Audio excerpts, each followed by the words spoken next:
los cielos a partir de la luz de su manto. Cuando los expandió como un tul, comenzaron a extenderse cada vez más de manera espontánea, hasta que él gritó: ¡Basta! Creó la tierra a partir de la nieve que había bajo su trono divino, arrojando parte de ella a las aguas, que se helaron y se convirtieron en polvo. La tierra y el mar también se extendieron cada vez más hasta que él gritó: ¡Basta! No obstante, algunos dicen que el Absoluto entretejió dos madejas, una de fuego y otra de nieve, para su creación del mundo, y dos más, de fuego y agua, para la creación de los cielos. Otros sostienen que los cielos fueron hechos solo con nieve. Bajo el antiguo gobierno del agua prevalecía tal desorden y caos que los hombres prudentes evitan toda mención de él.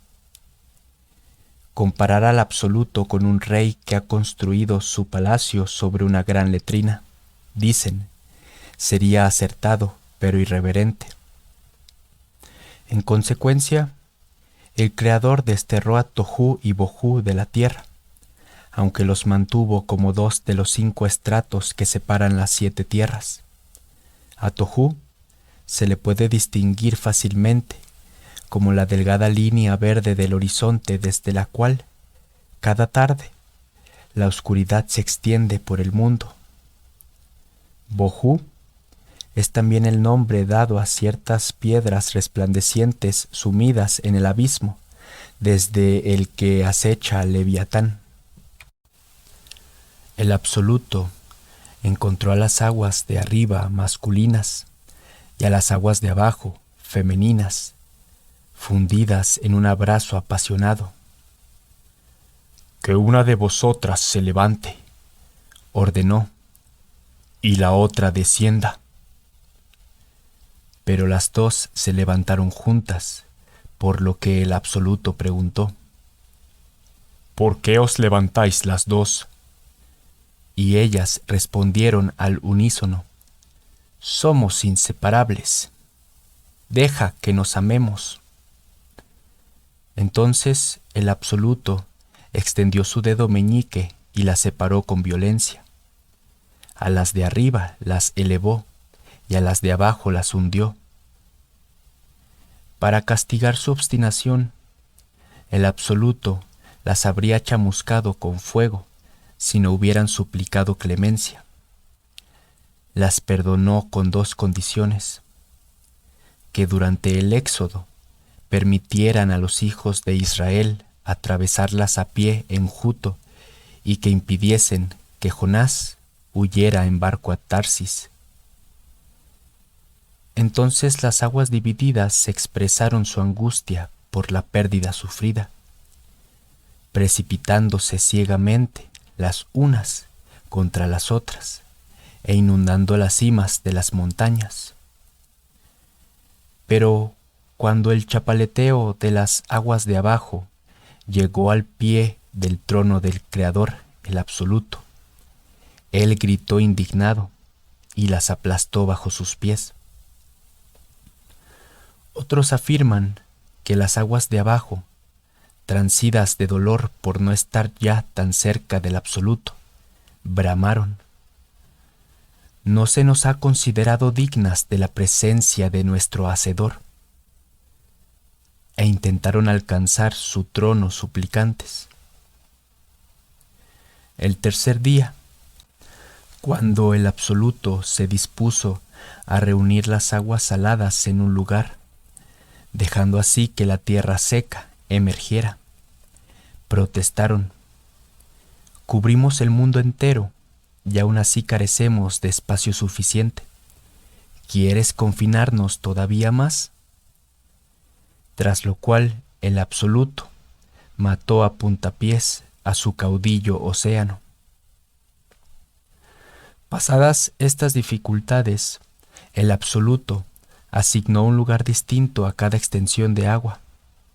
Sin embargo, En el horizonte están separadas por una anchura no mayor de 3 dedos delgados. A veces, el mar todavía amenaza su barrera de arena.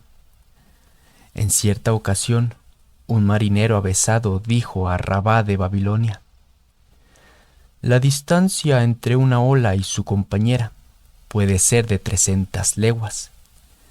Cada una puede elevarse a una altura también de 300 leguas».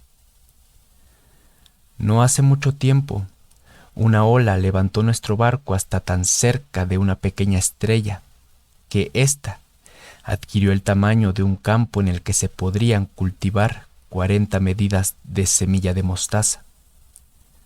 Si nos hubiéramos elevado aún más, el halo de la estrella nos habría abrazado.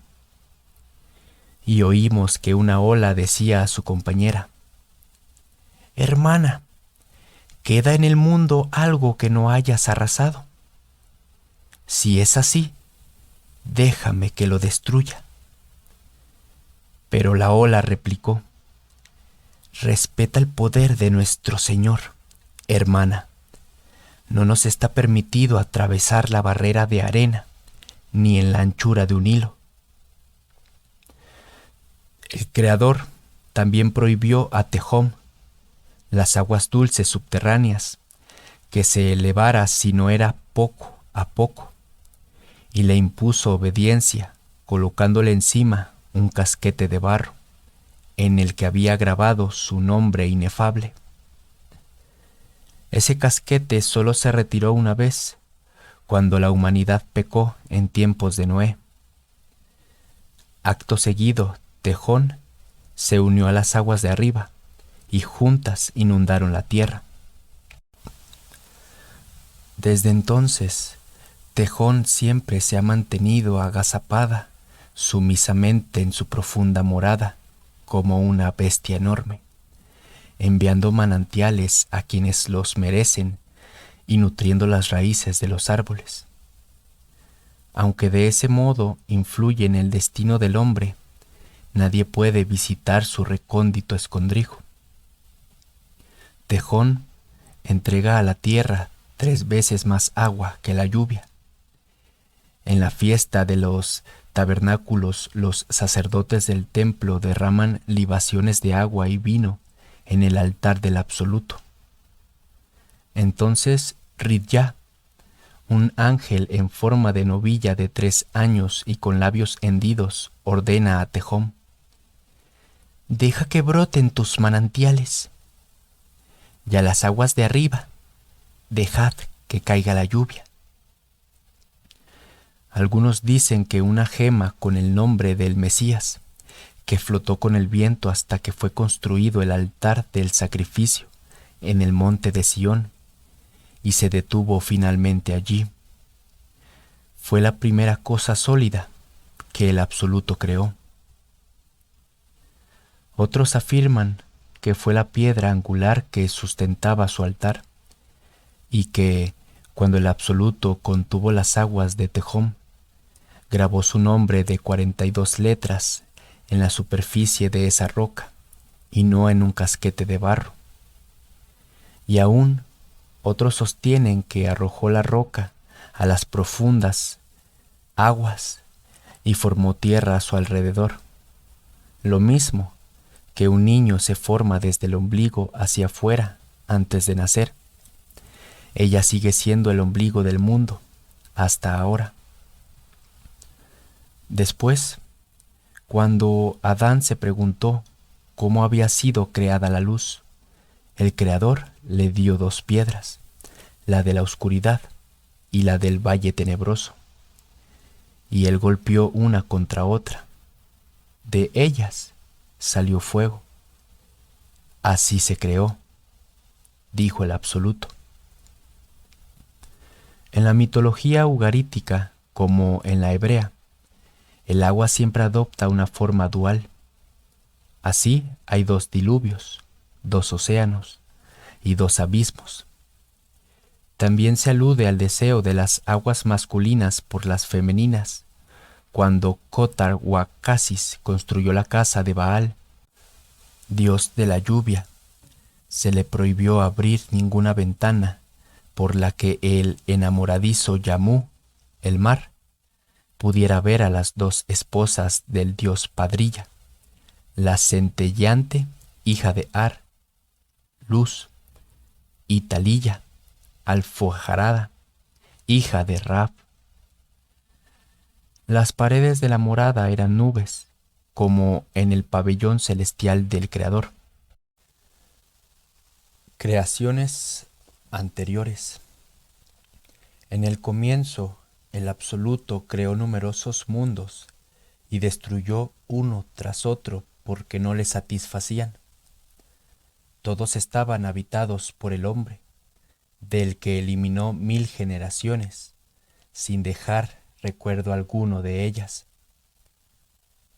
Después de esos primeros ensayos de creación, el Absoluto se quedó solo con su gran nombre y por fin reconoció que ningún mundo le satisface a menos que ofreciera al hombre un medio de arrepentimiento.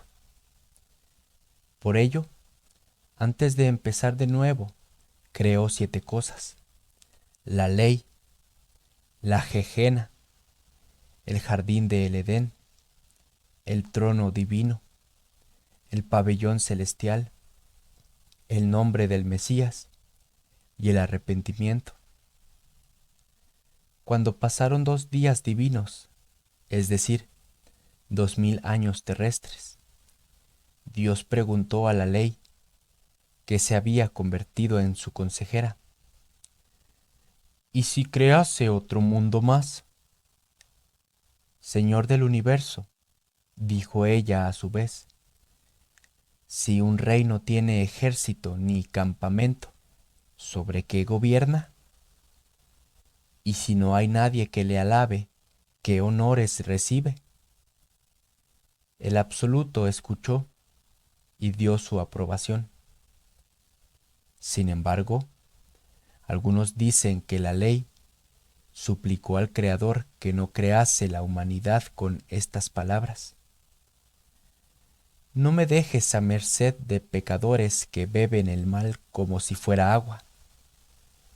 El Absoluto respondió: creé el arrepentimiento como un remedio para eso, el trono divino como sede de mi tribunal, el pabellón para presenciar los sacrificios de expiación, el jardín del Edén para recompensar a los justos, la Jejena para castigar a los impenitentes, a ti misma para que ocupes la mente de los hombres, y al Mesías para reunir a los desterrados. Se desconoce si el descubrimiento de fósiles mucho más antiguos que los 4000 años transcurridos desde la época de Adán preocupó a los rabinos. Si fue así, su relato de las creaciones experimentales previas era más plausible que la teoría sostenida por algunos zoólogos victorianos como Philip Gusset. El creador, decía, había metido fósiles en las rocas para poner a prueba la fe de los cristianos. Llegó a ser artículo de fe que la ley era eterna y había existido antes de la creación. El mito hebreo, carta constitucional que confirma los cambios históricos sucesivos producidos en asuntos de religión, se hace alegórico en esa etapa tardía y define la doctrina de la salvación individual. La Jejena era el infierno judío. Su nombre fue tomado del valle de Hinnom en Jerusalén, que incluía el Tofet, un lugar usado originariamente para ofrecer sacrificios humanos al dios Moloch y después para quemar la basura de la ciudad. La equivalencia de un día divino con 1000 años terrestres procede del Salmo 90, porque 1000 años a tus ojos son como el ayer.